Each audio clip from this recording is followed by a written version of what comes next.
পৃথিবী কিভাবে সৃষ্টি হল? এ প্রশ্নটি মানব সভ্যতার সবচেয়ে বড় এবং পুরনো প্রশ্নগুলির মধ্যে একটি। মানুষের চিন্তা এবং বিশ্বাসের উপর নির্ভর করে এই প্রশ্নের বিভিন্ন উত্তর রয়েছে। তবে বিজ্ঞানী এবং গবেষকরা পৃথিবী সৃষ্টির জন্য একটি বিজ্ঞানভিত্তিক তত্ত্ব প্রস্তাব করেছেন, যা বিগ ব্যাং থিওরি নামে পরিচিত। ১. বিগ ব্যাং তত্ত্ব, দ্য বিগ ব্যাং থিওরি। বিজ্ঞানীদের মতে পৃথিবী এবং পুরো মহাবিশ্ব প্রায় 1.38 বিলিয়ন বছর আগে একটি বিশাল বিস্ফোরণ থেকে সৃষ্টি হয়েছিল। এই বিস্ফোরণকে বলা হয় বিগ ব্যাং।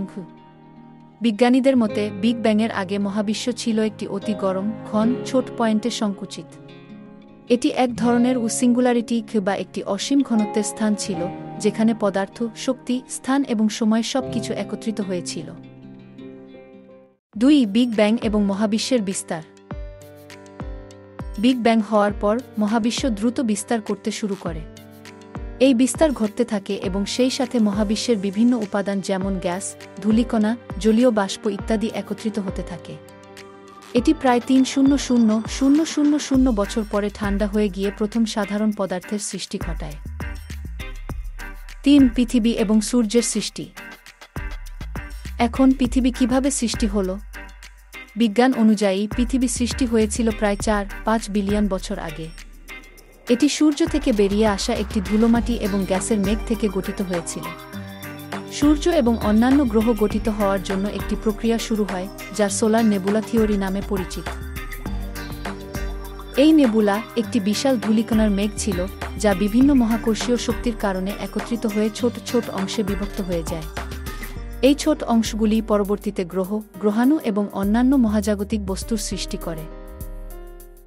৪. পৃথিবী কিভাবে গঠন হয়েছিল? পৃথিবী তখন একটি গরম এবং গলিত অবস্থায় ছিল, কারণ পৃথিবীর কেন্দ্রের তাপমাত্রা ছিল অসীম।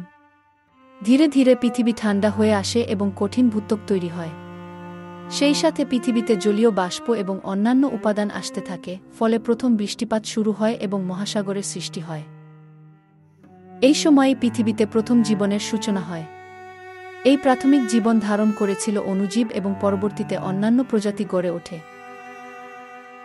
৫. পৃথিবী আজকের অবস্থায় আসতে কত সময় লেগেছে?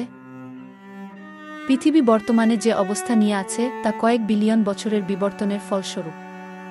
যেমন জীবনের বিবর্তন, বায়ুমণ্ডলের গঠন, জলবায়ু পরিবর্তন ইত্যাদি একে একে পৃথিবীকে আজকের মতো পরিণত করেছে। ধর্মীয় এবং পুরাণিক দৃষ্টিকোণ। বিজ্ঞানী তত্ত্বের বাইরে পৃথিবী সৃষ্টির জন্য বিভিন্ন ধর্মীয় এবং পুরাণিক কাহিনীও রয়েছে। খ্রিস্টান ধর্মে বলা হয়েছে ঈশ্বর ৬ দিনে পৃথিবী ও মহাবিশ্ব সৃষ্টি করেছেন। হিন্দু ধর্মে শিবের নৃত্য, ব্রহ্মার সৃষ্টির কাহিনী এবং অন্যান্য পুরাণের মধ্য দিয়ে পৃথিবী সৃষ্টির কাহিনী বর্ণিত হয়েছে। ইসলামে আল্লাহ পৃথিবী ও আসমান সৃষ্টি করেছেন, যা বিভিন্ন আয়াতে বর্ণিত আছে। প্রতিটি ধর্মের নিজস্ব কাহিনী রয়েছে, যা পৃথিবী ও মহাবিশ্বের সৃষ্টির সাথে সম্পর্কিত।